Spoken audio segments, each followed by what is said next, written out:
Kuala Lumpur prepared to work with Moscow to enhance partnership. SOXO claim SOP to be restructured.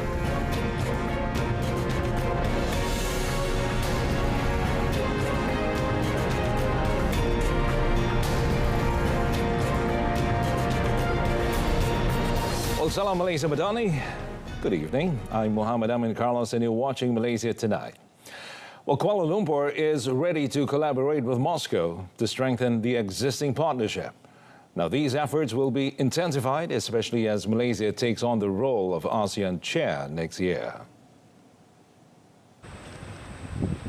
Well, Prime Minister Datuk Seri Anwar Ibrahim expressed his readiness to strengthen relations during a bilateral meeting with Russian President Vladimir Putin.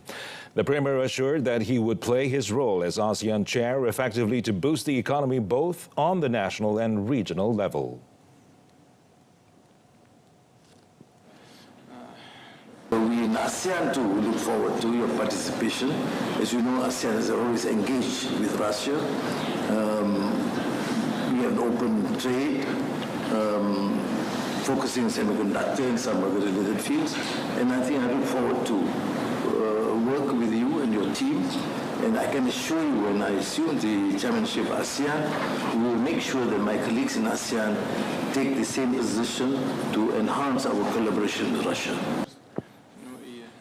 Alongside exploring new fields, both countries will continue to strengthen cooperation in existing sectors, including trade, investment, TVET, agriculture, food security, and tourism. Well, Russian Deputy Mufti Rushan Hazrat Abiyasov praised Malaysia as a highly developed Muslim country, emphasizing the lessons it offers. Now, during a courtesy call on Prime Minister Datuk Seri Anwar Ibrahim, who is on a two-day working visit, Rushan expressed his admiration for Malaysia. While he also conveyed Russian President Vladimir Putin's strong support for Muslims in Russia, underscoring the president's respect for the religion and the Holy Quran. The meeting discussed potential collaborations in areas such as Islamic banking, training and expertise exchange, as well as partnerships with Malaysian institutions like the International Islamic University Malaysia, that's IIUM, the Islamic Arts Museum and Bank Negara Malaysia. Both leaders reaffirmed their support for the Palestinian cause, demonstrating a shared commitment to addressing global issues impacting the Muslim community. Well, this meeting is part of Datuk Seri Anwar's visit to Russia from 4th to the 5th of September, which includes participation in the 9th Eastern Economic Forum, or the 9th EEF. Now, this marks the Premier's first trip to Russia since taking office in November 2022. Well, the 9th Eastern Economic Forum, or EEF, kicked off in Vladivostok, Russia on Tuesday under the theme Far East 2030, combining strengths to create new potential. But Prime Minister Datuk Seri Anwar Ibrahim, who arrived in Vladivostok earlier today, is scheduled to address the plenary session of the EEF tomorrow. The agenda of the forum includes discussions on international cooperation in a changing world and issues related to the global economic and finance. It also features meetings attended by representatives of regional multilateral organizations. Russia has hosted the EEF annually since 2015, as a strategic move to strengthen relations with the Asia-Pacific region.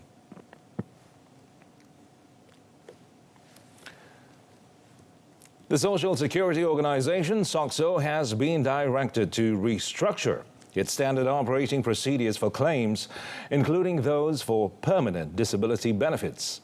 Well, according to Human Resources Minister Stephen Sim Chi Keong, this directive follows the investigation into a fraudulent claims cartel involving 3 medical officers in Pulau Pinang.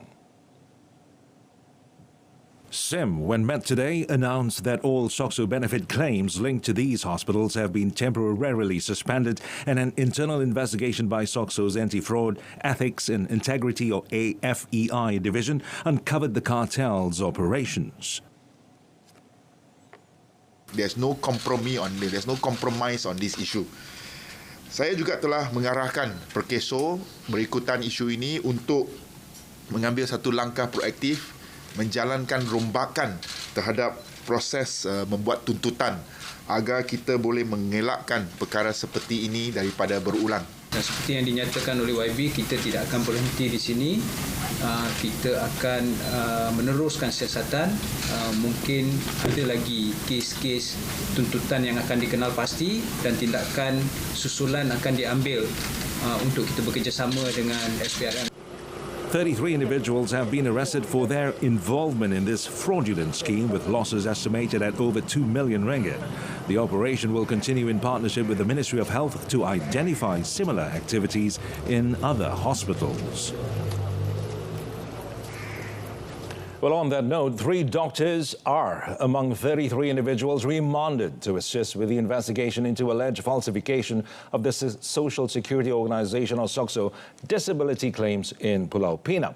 Now, the 2 senior medical officers from government hospitals and a specialist doctor from a private hospital have been remanded for 2 days, starting today.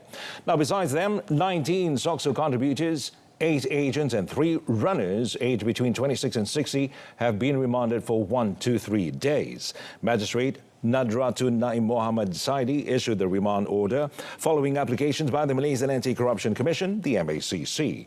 Well, the case is being investigated under Section 18 of the MACC Act 2009, which carries a maximum prison sentence of 20 years and a fine of 10,000 ringgit, or 5 times the value of the false claims, whichever is higher, upon conviction. It is learned that the suspects were detained during an operation yesterday after giving statements at the Pulau Pinang MACC office, and the fraudulent claims involved an estimated 2.1 million ringgit. Now, sources reveal that the falsification of claims has been ongoing since 2017. Well, Malaysia reaffirmed its commitment to advancing artificial intelligence, or AI, through the National Artificial Intelligence Roadmap 2021-2025 and the Digital Education Policy, or DPD, during the 2024 Digital Learning Week in Paris. Education Minister Fadlina Siddiq, who is also president of the Malaysian National Commission for UNESCO, emphasized the need to further explore AI's potential to support educational goals while upholding human values. Now, in a statement today, she highlighted Malaysia's initiatives in implementing education reforms, the 2027 school curriculum, and a new education development plan. While leading the Malaysian delegation at the Digital Learning Week in a roundtable discussion with international education leaders, she also met with UNESCO Deputy Director General Ching Ku to discuss education for all, the empowerment of science and technology, and ethics in AI. Fadlina expressed Malaysia's interest in joining UNESCO's executive board for the 2025-2029 term, citing the country's experience and commitment to actively leading regional and global programs. Xing acknowledged Malaysia's ongoing commitment to strengthening UNESCO's agenda.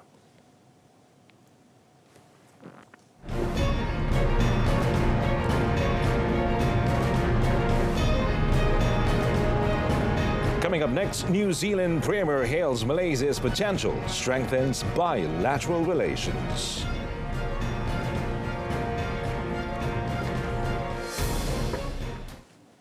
Suruhanjaya Integriti Agensi Penguatkuasaan mengendali aduan orang ramai dan menjalankan siasatan mengenai salah laku pegawai penguatkuasa dan agensi penguatkuasaan dengan tegas, telus dan efisien. Sila layari www.eaic.gov.my. Well, New Zealand Prime Minister Christopher Luxon concluded a productive 2-day visit to Malaysia from the 1st to the 3rd of September, engaging in official activities and exploring the country's culture, history and cuisine. Well, Luxon's interactions were unique, receiving positive feedback from Tesla CEO Elon Musk on his X platform, who praised his direct public engagement. Well, during the visit, Malaysia and New Zealand confirmed their commitment to regional cooperation under the Five Power Defence Arrangements, or FPDA. Luxon and Prime Minister Datuk Seri Anwar Ibrahim also acknowledged the FPDA as a long-standing defence commitment that remains relevant to the strategic interests of both countries. The two leaders also discussed strengthening collaboration in Malaysia and New Zealand student exchange programs and the halal industry. Luksen emphasized the need for New Zealand to engage with international markets for economic growth. Luksen's first visit since taking office in November 2023 has set the stage for greater collaboration with both countries looking forward to mutual growth. In 2023, New Zealand was Malaysia's 28th largest trading partner, with trade reaching 11.56 billion ringgit.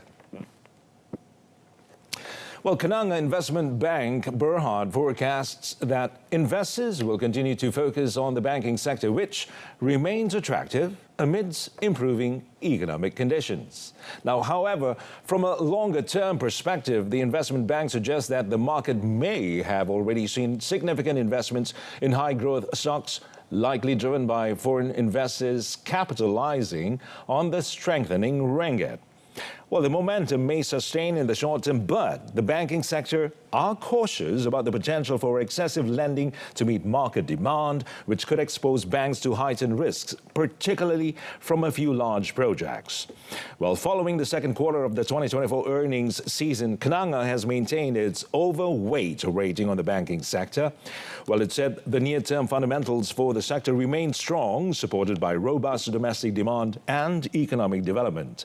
Regarding Bank Negara, Malaysia's overnight policy rate, or OPR, which is expected to remain isolated from the pending U.S. Federal Reserve's rate cuts, Kerana said that banks have limited scope to significantly reduce funding costs.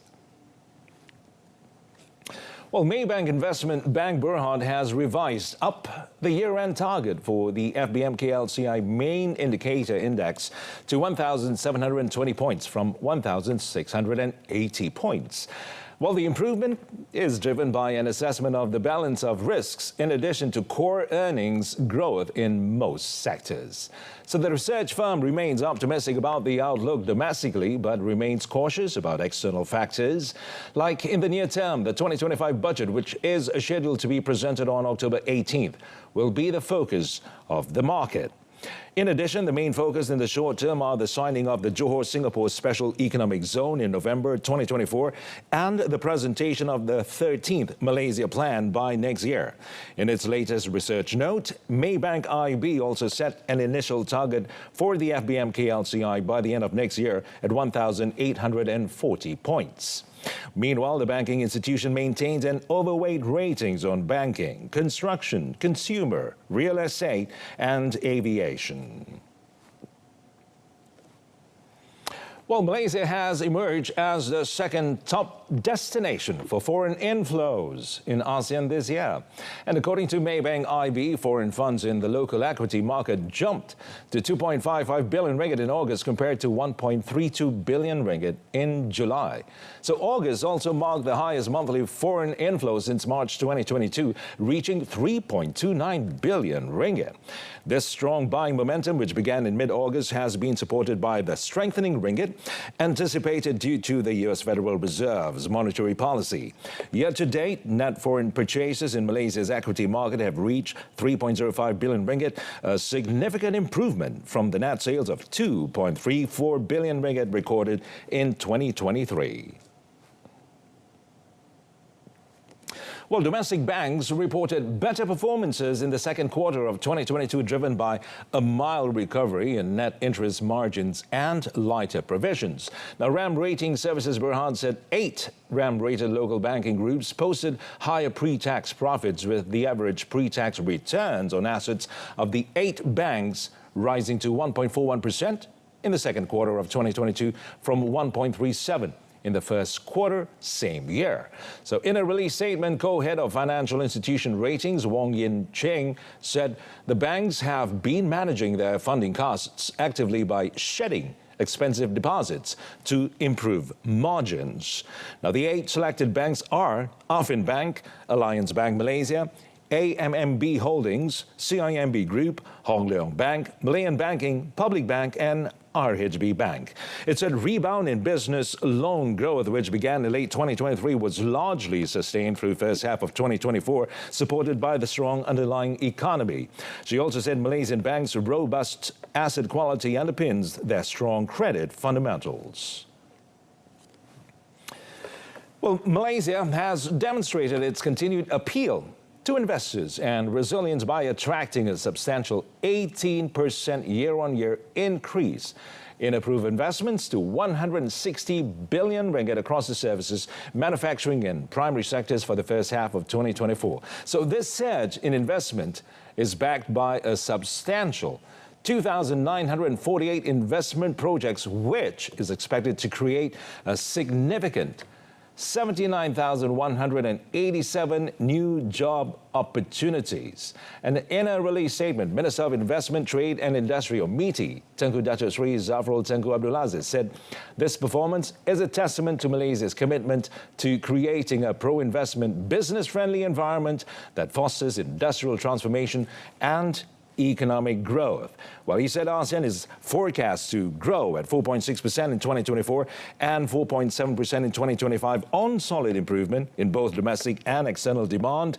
And Malaysia is determined to capture this growth, driven by robust frameworks such as the new Industrial Master Plan 2030, the National Semiconductor Strategy, and the Green Investment Strategy. More and more global businesses have begun to recognize Malaysia's vast potential. MITI and MIDA will continue to market Malaysia's increasing appeal as a regional manufacturing or service hub to attract high-quality investments and drive sustainable economic growth while ensuring more business opportunities for our SMEs and higher skilled jobs for Malaysians. Well, Masing Group Berhad is confident that it will reach its sales target of 2.5 billion ringgit this year. Well, according to the group's CEO, Dato' Vun Ting Yao, this target is achievable due to a strong financial position and sufficient asset liquidity in the real estate industry. We are confident of achieving our sales target of 2.5 billion ringgit this year. So with our strong financial position and ample liquidity, so we are in the lookout to replenish our residential and industrial projects. And at the same time, we have expanded our business into the data center sector. So this will mark a strategic shift for the company to generate recurring income to complement our traditional business model of build and sell. So our products has a wide range to cater to the needs, affordability and lifestyle of the various segments that we serve. During a recent project launch, Masing Group also launched the M. Aspira property project, which sizes up to 1,000 square feet and is affordably priced. M. Aspira is a project about 3.7 acres, approximately 1,600 units. We have a whole set of M series product for us with a lot of facilities, and we are looking forward to do a big official launch very soon. Dato' Vun also said that 8 development projects from last year with a gross development value of around 10 billion ringgit were successfully completed.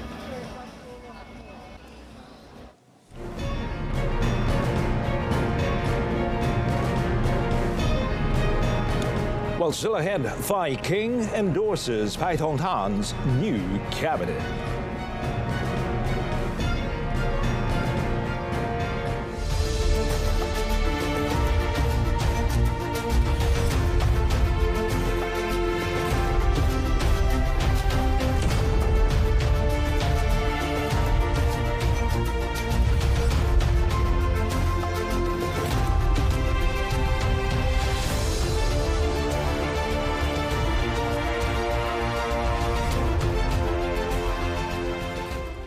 Welcome back. The foreign news. Well, Thailand's King Maha Vajiralongkorn has endorsed Prime Minister Paetongtarn Shinawatра's new cabinet with 12 new faces in the 36-member lineup. Well, among those appointed including current Finance Minister Pichai Chunhavajira and Foreign Minister Maris Sangiang Pongsa. Now, Pichai Chunhawajira's appointment as finance minister is a signal of policy continuity as Pai Tong-tan faces the task of bolstering Southeast Asia's second largest economy. Now, the ruling Pheu Thai has 17 cabinet positions, which include ministers and deputy ministers, with the remaining 19 posts divided among its coalition partners. The cabinet is set to be sworn in by the king within days, and Pai Tong-tan is expected to deliver a policy statement soon. Pai Tong-tan, 38, the youngest daughter of the influential ex-premier Thaksin Shinawatra, was elected by Parliament in August to become Thailand's youngest premier and its second woman in the job. Now, this was due to the shocking removal of predecessor Srettha Thavisin by a court, which said he had violated ethics in a cabinet appointment.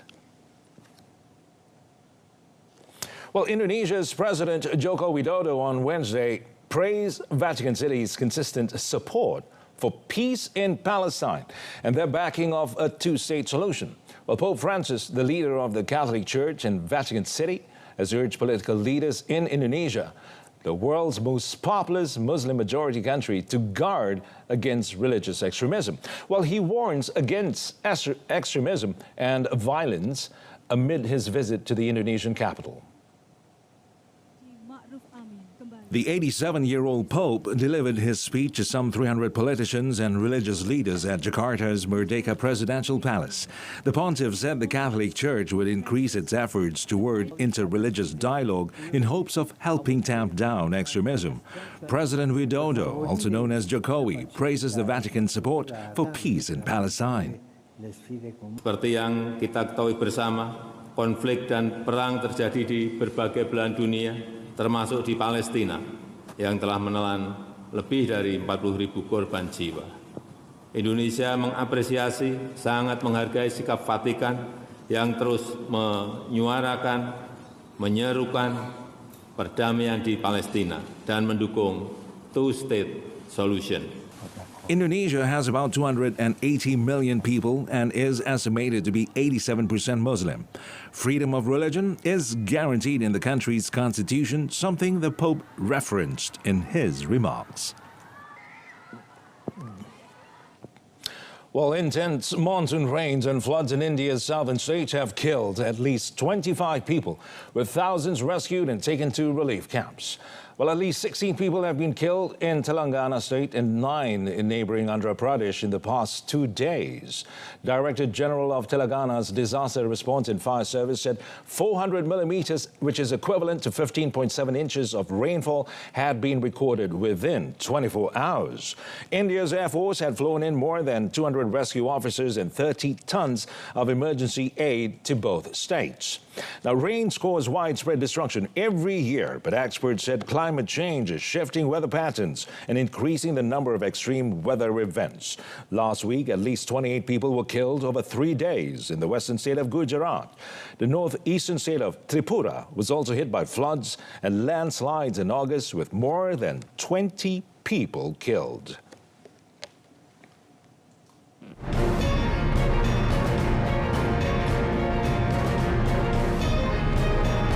Coming up in sports, Ziyad could have thrown further, says coach.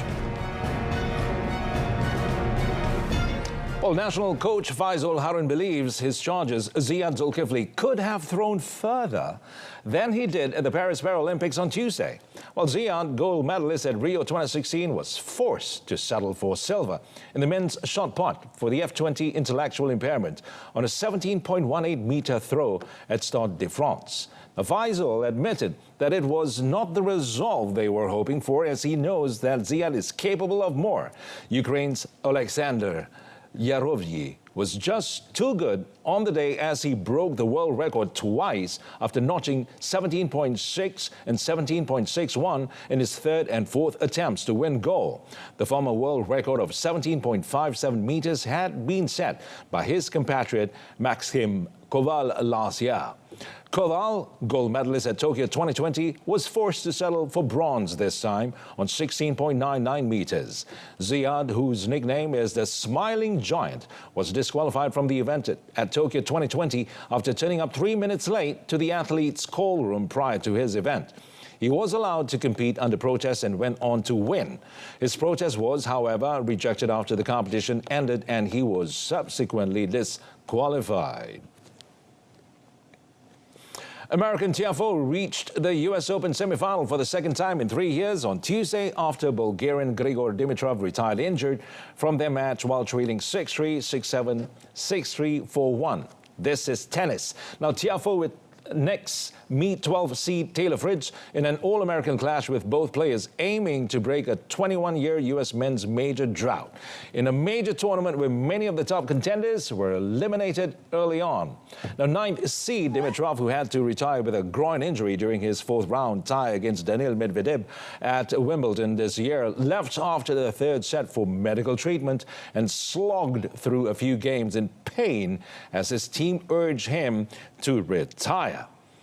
Well, Tiafoe was in superb form as he broke his opponent with a perfectly placed backhand winner in the 5th game and got another break on the 4th set point when Dimitrov whacked a forehand into the net. Dimitrov limped off court to receive treatment from the physio before the 4th set and was shaking his head as he moved awkwardly around the court in the first game of the final frame. 20th seed Tiafoe is set to face the biggest match of his life career against Fritz and will look to get the better of another American after taking out Ben Shelton in a 5-set 3rd round thriller. Ladies and gentlemen, Mr. Dimitrov, due to an injury, has to retire. Tiafoe wins 6-3, 6-7. And in the women's draw, hard-hitting Belarusian Aryna Sabalenka reached her 4th straight U.S. Open semi-final on Tuesday as she rolled past China's Zhang Qinwen 6-1, 6-2. Now, Sabalenka beat Zhang to pick up her 2nd Australian Open title earlier this year and used the same playbook at Arthur Ashe Stadium, where she dominated the 7th seed with her trademark mighty forehand. Now, fresh off winning the Olympic title, Zhang appeared drained and was missing one of the biggest weapons in her arsenal as she only made 44% of her first serves. Sabalenka got a head start when Zhang dropped her serve with an unforced backhand error in the 2nd game, and the 2nd seed went up another break when Zhang sent a forehand into the net in the 6th game. Sabalenka kept the pressure up in the 2nd set, where she put up just 6 unforced errors, and Zhang dropped her serve in the 1st and 5th games after costly backhand mistakes. The Belarusian produced a fine backhand winner at the net on the penultimate point, and she clinched it with an unreturnable serve. Sabalenka will next play American Emma Navarro.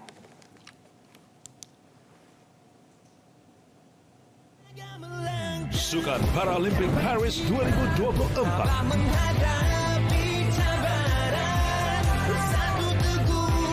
Laporan harian pagi sepanjang 30 Ogos hingga 8 September. 1 pagi. Laporan harian petang sepanjang 29 Ogos hingga 8 September. 3 petang. Laporan harian malam sepanjang 29 Ogos hingga 8 September. 9 malam. Dan sorotan harian sepanjang 29 Ogos hingga 9 September 10 pagi di saluran OK dan saluran sukan RTM. Saksikan juga secara penstreaman langsung di RTM Click.